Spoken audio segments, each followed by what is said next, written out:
Telugu Desam party ఉద్దేశ్యపూర్వకంగా ఎన్నికల సంఘం మీద ఒత్తిడి తీసుకొచ్చి తద్వారా వ్యవస్థలన్నీ కూడా చేతబట్టుకుని ఎన్నికల వ్యవహారాన్ని మొత్తాన్ని ఎన్నికల జరిగేటువంటి తంతు మొత్తాన్ని కూడా తెలుగుదేశం పార్టీ అపహాస్యం చేయటానికి వాళ్ళ చేతుల్లోకి తెచ్చుకుంటాకి భారతీయ జనతా పార్టీతో పొత్తు పెట్టుకున్నట్టుగా ఇవాళ మనకి ఈ రాష్ట్ర ప్రజలందరూ కూడా అవగాహన ఏర్పడుతుంది.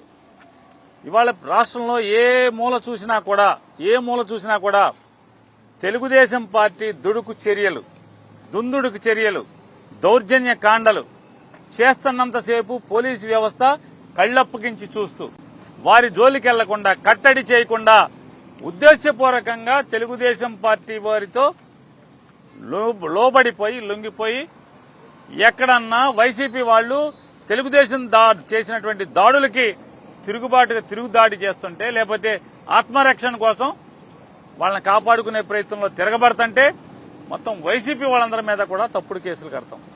చేతులతో టీడీపీ వాళ్ళు కొర్రలతో కొట్టినా కూడా కేసులు లేవు.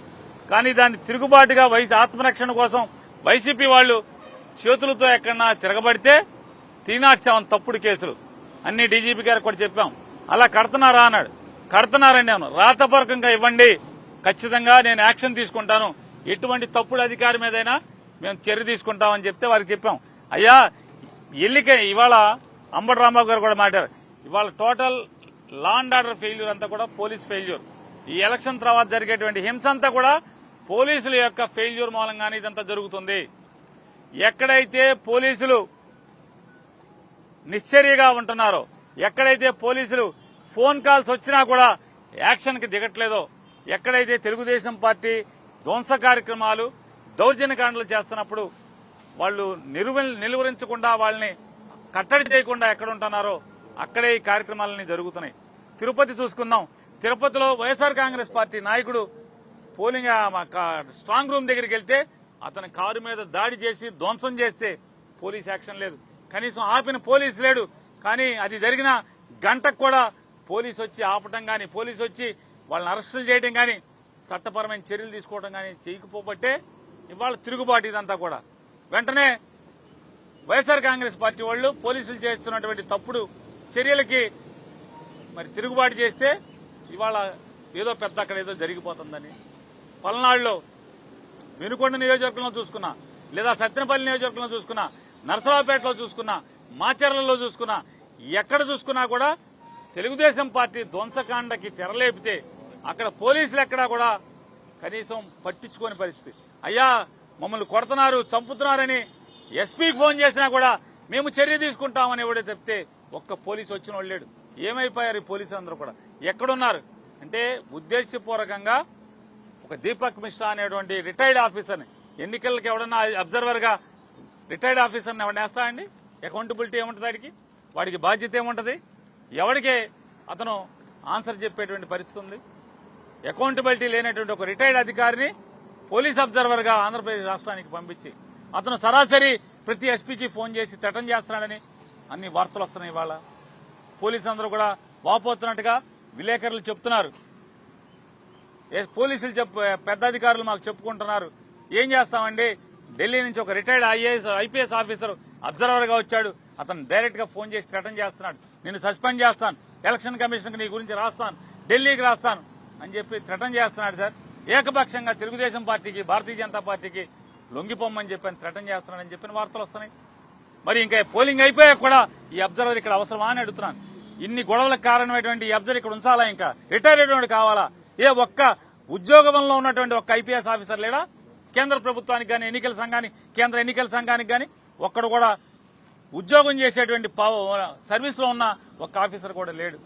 ఇవాళ కృష్ణా జిల్లా చూసుకోండి, చేతులతో టీడీపీ వాళ్ళు వచ్చి వైసీపీ వాళ్ళని కొట్టి వైసీపీ వాళ్ళు తిరగబడుతుంటే చేతులతో కొట్టుకున్న కేసులకి 307లో టీడీపీ వాడు కంప్లైంట్ ఇస్తే చాలు పోలీసులు చెప్తున్నారు. ఉదాహరణకి బందర్ తీసుకుందాం, ఉదాహరణకి పెనమలూరు తీసుకుందాం. మా డీఎస్పీ ఊరుకోవట్లేదండి, టీడీపీ వాళ్ళ మీద కేసు కట్టపోయినా పర్లేదు, ముందు వైసీపీ వాళ్ళని అరెస్ట్ చేయండి, 307 కట్టండి అని మా మీద ఒత్తిడి చేస్తున్నాడండి అని సీఐలు చెప్తున్నారు. నాకు చెప్పట్లా, మా కార్పొరేటర్ వెళ్తే చెప్తున్నారు, అందరికీ చెప్తున్నారు. మేమేం చేయమయ్యా, మా పైనుంచి ఒత్తిడి ఆగట్లేదు, పైనుంచి మా డీఎస్పీ ఊరుకోవట్లేదు, మా ఎస్పీ ఊరుకోవట్లేదు. టీడీపీ వాళ్ళు ఏం చేసినా మాట్లాడబాకండి, వైసీపీ వాళ్ళు అయితే కేసు కట్టేయండి వెంటనే. సింపుల్ గా చేతులతో ఇద్దరు కొట్టుకుంటే కొడతాకి మీరు నన్ను కొడతాకి వచ్చారు, నేను తిరుగుబాటు చేస్తానా చేయనా? కొడతంటే ఊరుకుంటానా? పారిపోతానా? తిరుగుబాటు చేస్తే అంటే తిరగబడితే తిరినాటి శవంలో తప్పుడు కేసులు కడుతున్నారు, దొంగ కేసులు కడుతున్నారు, ఏకపక్షంగా వ్యవహరిస్తున్నారు.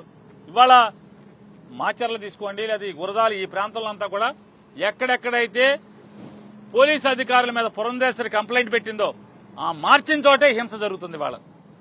మరి మారిస్తే బాగా జరగాలి కదా, పాత ఎస్పీలు ఉన్న చోట బాగా జరగాలి కదా, మరి తీసేసిన చోట మరి అక్కడ బాగున్నాయి, పాత ఎస్పీలు ఉన్న చోటేమో లా అండ్ ఆర్డర్ ఎంతో కొంత కంట్రోల్లో ఉండటం ఏంటి, మార్చిన చోట ఇంత హింస ప్రజల్లో పెట్టడం ఏంటి, ఇంత దుర్మార్గంగా సినిమాల్లో చూపించినట్టు మనకు కనపడతాం ఏంటి? ఎందుకు టీడీపీ వాళ్ళని ఏం కట్టడి చేయట్లేదు? వైసీపీ వాళ్ళ మీద తప్పుడు కేసులు కడుతున్నారు, ఇవాళ తప్పుడు అరెస్టులు చేస్తున్నారు. ఇవన్నీ చెప్పాం, ఆయన కేసు బాయ్ కేసు ఇవ్వమని చెప్పారు.